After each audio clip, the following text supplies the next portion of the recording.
Here ends our analysis to prove Hamlet as a true tragic hero and perhaps the best of Shakespearean tragic heroes.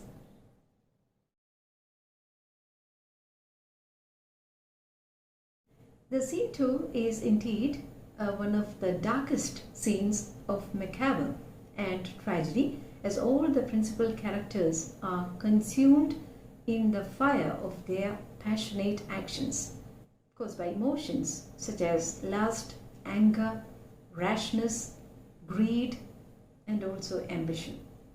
The scene reveals Queen Gertrude's affection for Hamlet, which she proclaims boldly towards the end of the scene by drinking the poisoned wine from the poisoned chalice set for Hamlet by Claudius, which is later drunk and shared by the royal couple. The scene also discloses the greatness of Hamlet as a man of integrity who confesses to Laertes of his rash act that led him to lose his father and sister. Hamlet attributes his rash action to his sore distraction and requests Laertes to forgive him before their match begins.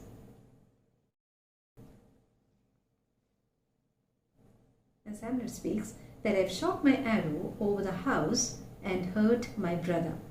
In fact, these lines uttered by Hamlet are a very clear indication of the sense of remorse he feels and the guilt he experiences, and how he is considering his rash act as a result of motiveless malignity which led to the murder and death of Polonius.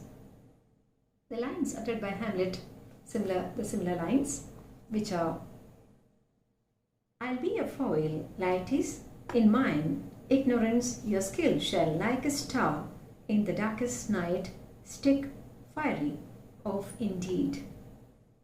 These lines again reveal Hamlet's readiness to face a superior contender fearlessly, which can even be seen as an act of explanation for his wrong action.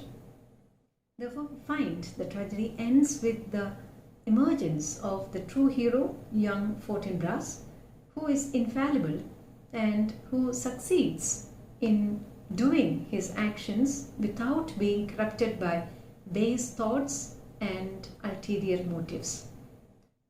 A much more closer look and deeper evaluation of Hamlet reveals him as a man of integrity and heaven's scourge and minister, who, as stated by him in Act 1, Scene 5, as someone ordained by cursed spite to set the time which is out of joint.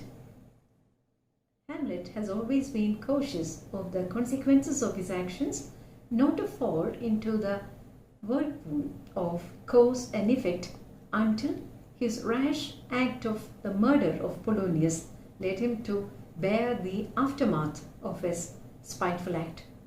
Hamlet instantly acknowledges his impulsive action that caused Polonius' death, for which he became liable to its consequences. As beautifully stated in his own words, as Hamlet speaks, "For this same Lord I do repent, but heaven hath pleased it so to punish me with this and this with me, that I must be their scourge and minister."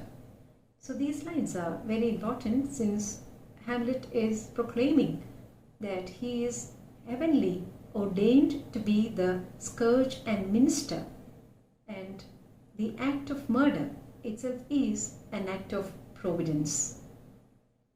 Here ends the textual analysis of the play Hamlet, Prince of Denmark, and our hair-splitting analysis to prove Hamlet a true tragic hero and not a lazy young man who procrastinated for baseless reasons.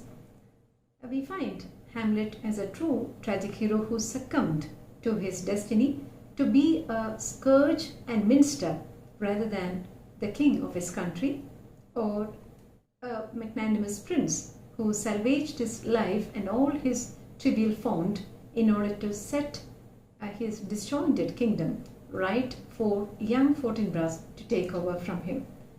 Unlike Othello, King Lear, and Macbeth, who were tragic heroes of virtues and vices, which are already known to us, we know that these tragic heroes were masters of their own lives, who failed to be exemplary masters in their respective realms and stumbled in their lives due to their individual hamartia. I think it's only the Prince of Hamlet who is ordained with a mission in his life, and that too by an external power, the ghost of his father. And he is aware of the gargantuan task when his life's control is taken over by an external power, and we find the ghost of his father who commands him and becomes the master of his life and actions. Therefore, we find here a hero almost like a crusader who fights for a larger cause, as he fights for the lost honor of his father, mother, kingdom, and people out of obligation and moral sense than for sheer individual gains. In fact, he loses his love, his kingdom, and even his life in his relentless efforts to fulfill his mission of life. So, hail Hamlet, Prince of Denmark. Hope the session was a fruitful one. Please subscribe my channel and be with me in the future sessions too with your valuable presence and suggestions. Thank you.